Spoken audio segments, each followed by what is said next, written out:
entendu beaucoup de bruit cette année autour de cette édition 2010. Apparemment, il y aura un côté festif. C'est quoi exactement? Qu'est-ce qui va se passer? Y aura-t-il des concerts? Y aura-t-il des stars? On veut savoir tous les potins, parce que c'est ça ce qui nous intéresse notre pays. Alors c'est vrai que tous les grands prix ont un côté star paillette, c'est important. Et si la première année nous a consommé presque entièrement la construction du circuit, sa mise en place, son aménagement et tous les aspects techniques qui étaient indispensables à une homologation favorable de la fédération internationale, cette année on est beaucoup plus marketing et communication.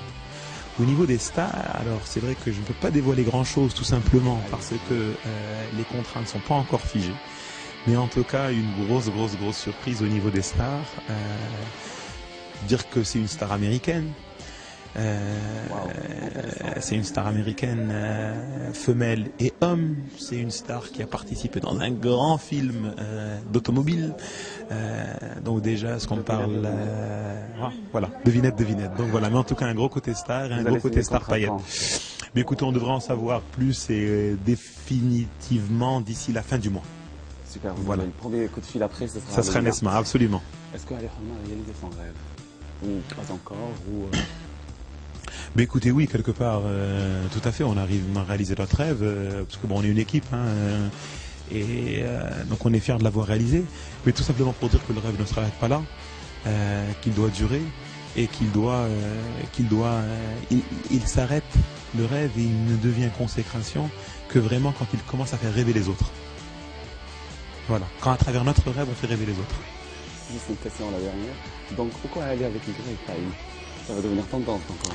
Les autres vont rêver, vont changer I par Y.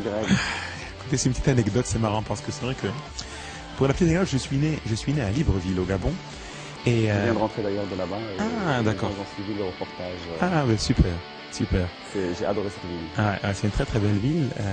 Et d'ailleurs, vraiment bravo pour le job que Nesma fait pour l'information de façon globale et que pour sa mission de dépasser le côté national et d'aller d'un côté beaucoup plus global et régional. Vous faites un très bon travail.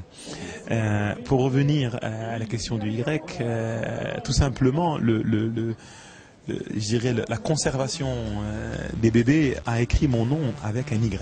À l'époque, c'était en 77, année de ma naissance, et donc mon acte civil a porté la lettre Y à l'origine, parce que j'ai été enregistré à Libreville. Bien sûr, j'habitais au Maroc où j'ai toujours épelé mon nom et toujours écrit mon nom avec un I. Quand j'ai quitté le Maroc à 17 ans pour aller aux États-Unis, pour étudier aux États-Unis, où j'ai vécu une dizaine d'années, écoutez, je suis revenu, j'ai enregistré mon nom, j'allais me présenter à l'université, et on me dit, écoutez, on ne vient pas enregistrer. Le seul problème, c'est justement cette question de I et de Y. Ils ont eu mon passeport et mon acte de naissance, et comme il y avait un Y, vous savez, les Américains font tout à la lettre, on m'a dit, tu reprends ton Y. Et donc c'est resté. Il n'y avait là aucune volonté de rester sous le radar après le 11 septembre ou de ne pas paraître sur le radar des autorités ou du FBI. C'était vraiment lié à une histoire qui est celle vraiment d'un acte civil ou de ma naissance. Sophie, voilà, tout ça pour role model comme on dit. Là voilà, tout à fait. Donc voilà, changer. Voilà, I par Y, exactement. Merci Ali, à très bientôt et bon courage.